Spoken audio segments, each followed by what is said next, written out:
अयोध्येत आयोजित भव्य सोहळ्यात श्रीराम मंदिराच्या कळसावर पंतप्रधान नरेंद्र मोदी यांच्या हस्ते धर्मध्वजाची स्थापना। शेकडो वर्षांपासून प्रतीक्षित जन्मभूमी मंदिराला पूर्णत्व प्राप्त।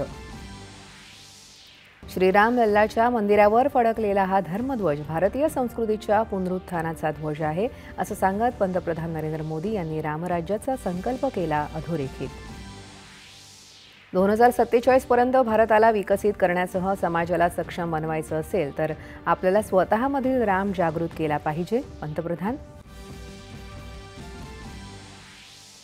रामत्वाला नाकारणं ही गुलामगिरीचीच मानसिकता असं सांगत येत्या 10 वर्षात भारताला गुलामीच्या मानसिकतेतून पूर्णपणे मुक्त करणार असल्याचा संकल्प पंतप्रधानांनी केला जाहीर। कितीही संकट आली तरी राम मंदिरावरील धर्मध्वज फडकतच राहायला हवा।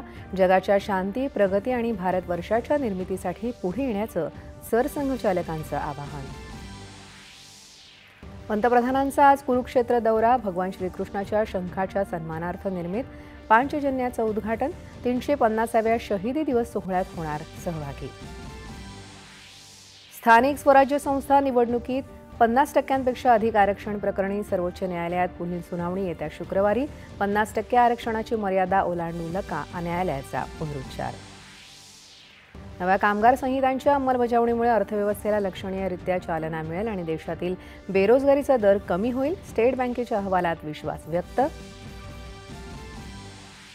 आणि गुवाहाटी इथं सुरू असलेल्या दुसऱ्या कसोटी सामन्यात दक्षिण आफ्रिकेचं भारतासमोर 549 धावांचं तगडं आव्हान।